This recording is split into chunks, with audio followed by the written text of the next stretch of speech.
In a decisive blow to international drug trafficking networks, the United States Coast Guard has officially unloaded more than $96 million worth of illegal narcotics seized during multiple interdictions in the Caribbean Sea. The massive haul, which included thousands of pounds of cocaine and marijuana, was offloaded at a U.S. port in Florida this week, underscoring the Coast Guard's continued role as the nation's frontline defense against transnational organized crime. The seizures were the result of several coordinated interdictions conducted over recent weeks by Coast Guard cutters and allied maritime patrols operating in the Caribbean high-risk trafficking corridors. The operations were carried out by Coast Guard Cutter Forward, WMEC 911, and Coast Guard Cutter Mohawk, WMEC 913, both of which were deployed as part of Operation Vigilant Sentry and Campaign Martillo, two long-standing multinational efforts aimed at disrupting the flow of illicit drugs from South America to North America and Europe. That Coast Guard crews intercepted go-fast vessels and suspicious fishing boats suspected of smuggling narcotics. These vessels, often operating without lights or identifying markings, are commonly used by traffickers seeking to exploit the vast and loosely monitored waters of the Caribbean. In one interdiction alone, crews discovered over 2,500 pounds of cocaine tightly packed in watertight bales hidden beneath false compartments. Another seizure netted more than 1,200 pounds of marijuana, likely bound for secondary smuggling routes across the U.S. southern border. The narcotics offloaded are estimated to have a street value exceeding $96 million, based on calculations provided by the Drug Enforcement Administration, DEA. Officials stressed that the monetary estimate only reflects potential sales value on the streets of U.S. cities, and the true impact of the seizures extends far beyond economics.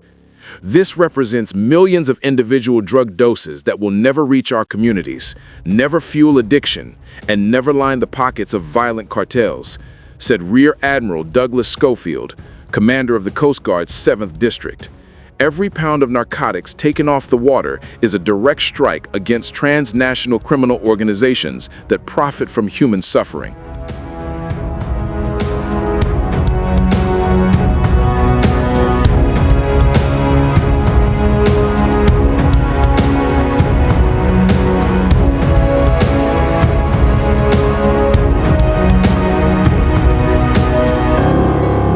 The success of the mission highlights the importance of international cooperation. The U.S. Coast Guard often works in tandem with the U.S. Navy, Customs and Border Protection, CBP, the DEA, and partner nations across the Caribbean and Latin America.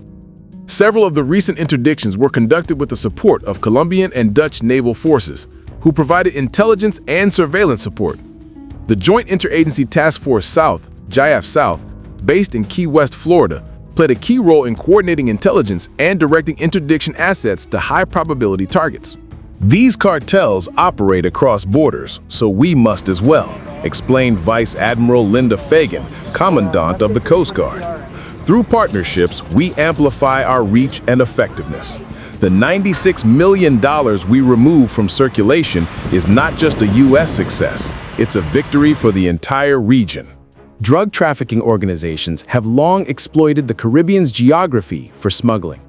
The region's vast stretches of open water, coupled with countless small islands and secluded coves, make it an ideal staging ground for illicit operations. Smugglers frequently use go-fast boats, high-speed craft capable of outrunning larger vessels. Fishing boats, disguised as legitimate but often fitted with hidden compartments. Semi-submersibles, low-profile vessels that ride just above the waterline to evade radar. Commercial cargo ships, concealing large quantities of narcotics within legitimate shipments. In some cases, drugs are dropped in waterproof packages into the sea to be picked up later by accomplices, a tactic known as drop and pick. Despite these evolving tactics, the Coast Guard continues to adapt with cutting-edge radar, airborne surveillance, and intelligence-led operations, ensuring that interdictions remain effective. Officials emphasize that the significance of the seizures lies not just in the financial loss inflicted on cartels, but in the lives potentially saved. Drug overdoses remain a leading cause of accidental death in the United States, with fentanyl and cocaine among the most deadly contributors. By intercepting shipments before they reach U.S. soil, authorities reduce the likelihood of these substances entering the domestic supply chain. Behind every bale of cocaine is a story of violence, exploitation, and addiction, said DEA spokesperson Maria Hernandez. This isn't just about drugs. It's about families torn apart, communities destabilized, and the health crisis that claims tens of thousands of lives every year. While the $96 million seizure marks a major success, experts caution that it represents only a fraction of the total narcotics flow moving northward from South America. It was a total of 900 kilos worth about $30 million, 900 kilos of cocaine. And then the detainees were later turned over to the Colombian government for prosecution.